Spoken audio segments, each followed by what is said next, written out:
fussy, fussy, fussy. Fussy, fussy, fussy. Another one I look like. In your face.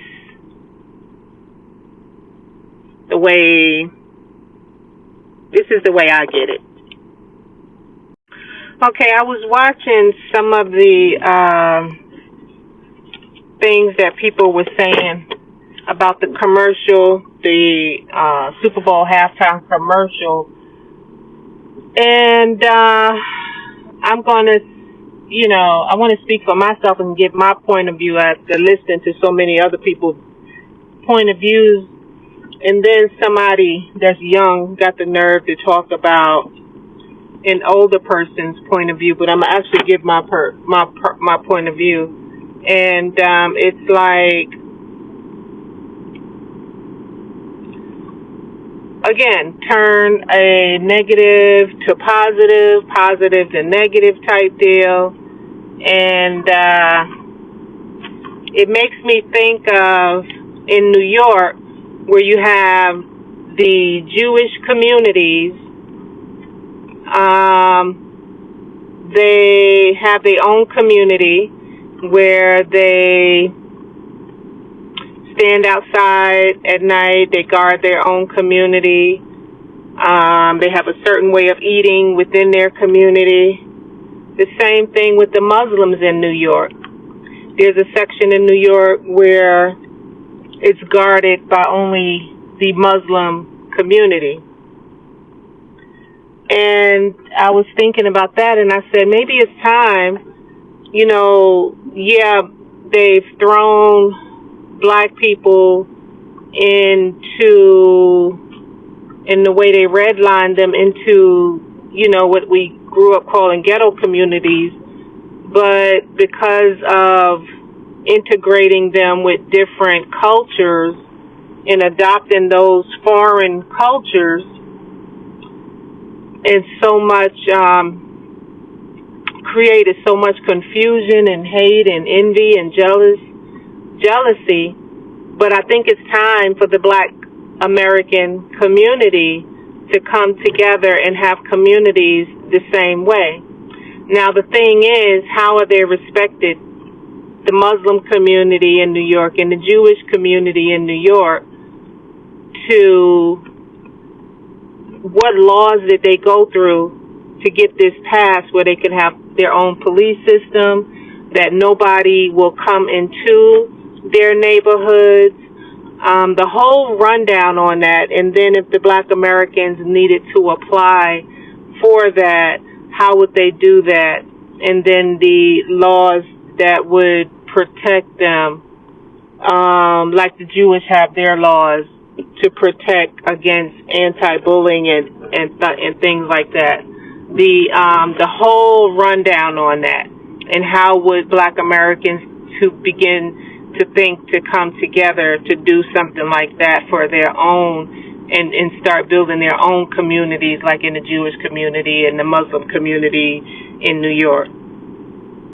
All right, here is where I said include a step-by-step of how to get funding and what types of funding is needed and available, and a breakdown of how it will be used, like to get patrol cars, cameras all over the areas, what areas will be shut down and monitored, gated off or blocked off, community centers and focused good quality stores, food and otherwise, as well as identifying bullies that tries to force everyone into the same religion or same group as them, will be prohibited, mainly for those of the American Black community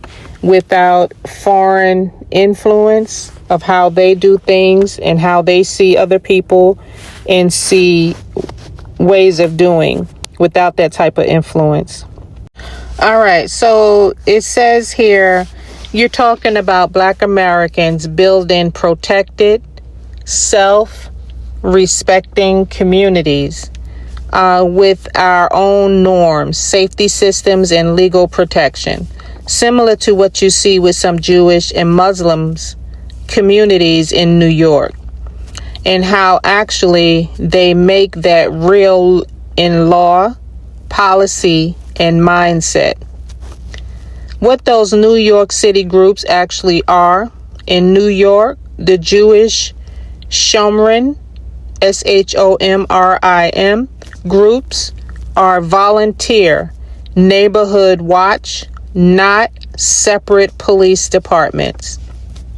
They are unarmed civilians who patrol, observe, and call the NYPD. They can only do what any citizen can do, like a citizen's arrest in narrow situations. That's something to look further into. They work closely with local police, share information, and get community donations. Some even receive public money and political support as quote unquote eyes and ears for the precinct. So here it talks about the Muslim community patrol in Brooklyn is a volunteer neighborhood watch group. They are unarmed, self-funded, and trained partly by off-duty officers. They patrol around mosques, schools, and bus stops and call the NYPD when needed. They have marked cars and uniforms, but they do not have arrest powers or the legal authority that NYPD officers have. So when it looks like they have their own police on paper, it really is strong internal organization, volunteer patrols, and deep relationships and political clout with NYPD and city officials, not a separate law code. Okay, none of these laws say only for Jews or only for Muslims. They are formerly race and religion neutral, even though some groups have more practice using them and more organized advocacy around them. And that would be good to meet with these, some of the leaders in these organizations to see and maybe visit a couple of times, have meetings a couple of times, and see how they develop their organizations, if that is something that you want to do for your own community. You know, drop your pride, drop the ego, and just come together and say you want to do that for your own, for example, Black American community. How Black communities could legally build similar structures for Black Americans who want that kind of we protect our own reality. The path is less about getting a special law and more about building organized structures that plug into the existing laws. Neighborhood safety organizations create a nonprofit community safety group like the Shomrim style neighborhood watch with clear bylaws, training, and rules against vigilantism. Train volunteers in de-escalation, legal limits, first aid, and how to coordinate with local police. For more ideas here of how to build and what to do as far as political and legal infrastructure, the community services and norms, like, develop internal systems, conflict mediation, youth programs, mental health support, business networks, so that safety is not about patrols, but about a whole ecosystem that makes neighborhoods strong. So it's like, try to gather some A-team players that are, some are reasonable, some are aggressively reasonable, some are aggressively non-reasonable, and people that don't hold on to the old decrypted mindset way of thinking, something like that. Okay, to ask less about how to be safe and things of that nature, what can be added or expanded through organizing and advocacy? Strong local ordinances around bias, motivated harassment, threats, and bullying in nearby Black neighborhoods. Resources directed specifically to Black community safety programs, similar to grants or earmarks that some Shamrin groups have successfully obtained. Clear protocols for police to treat attacks on Black residents in Black institutions like churches, community centers, businesses as high a priority bias incidents. This is less about asking for permission to be safe and more about forcing governments to apply the same seriousness to anti-Black harm that they apply to other forms of hate. Here, talking about a mindset shift, and that's definitely something for me that I can relate to as I continue to learn, but not only learn, unlearn.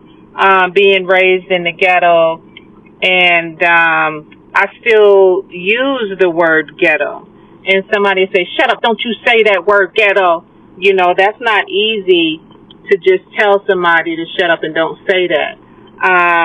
All that stuff takes time. And like it says here, a mindset shift from ghetto to self-determined community. So it says here you also touch something deep, turning that they redlined us into the ghetto. So pain into we intentionally build a protected, respected Black community. That shift begins to start with the language, seeing Black neighborhoods as communities with culture, history, and standards, not just places people got dumped. It continues with a vision, Black-run schools and programs with Black-owned businesses, Black-led safety groups, and shared expectations about how we treat each other and how outsiders must behave in our streets. And that can go on multiple levels. Like say for example, when you go for an apartment, it says, you have to sign this, how to behave in the community, how not to use drugs within the community, how, this and that. So you lay your laws out of what you feel will fly and not fly within your own individual community. So something similar to this is like, look at how New York, the Jewish communities have Shamrim watching their streets, and how Muslim patrols keep eyes on their mosque, not as a separate police, but as a community saying, we will not be easy targets. What would it look like if Black communities did the same? organized patrols, strong ties to law, and an expectation that if you harm us, there will be both community response and legal consequences. So you name how you want your own community. You don't get somebody coming in and say chicken wing fried rice, or you don't get somebody to come and say this is how you should do it, or you don't get somebody to transfer your thoughts that's in your brain, how you see it. The control, the manipulation, the forced, you must talk like me, walk like me, act like me, think like me, believe like me, and do as I say type deal. It would be a community effort. You have Adventist, Seventh-day Adventist. You have, some are Catholic, some are Christian, some are Pentecostal, some are Baptist, some are Methodist, some are Republican, some are Democratic, some are independent. Some are light skinned, some are brown skinned, some are dark skinned. Some are like kiwi, some like oranges, some like lemons, some like watermelon with the seeds or watermelon without the seeds.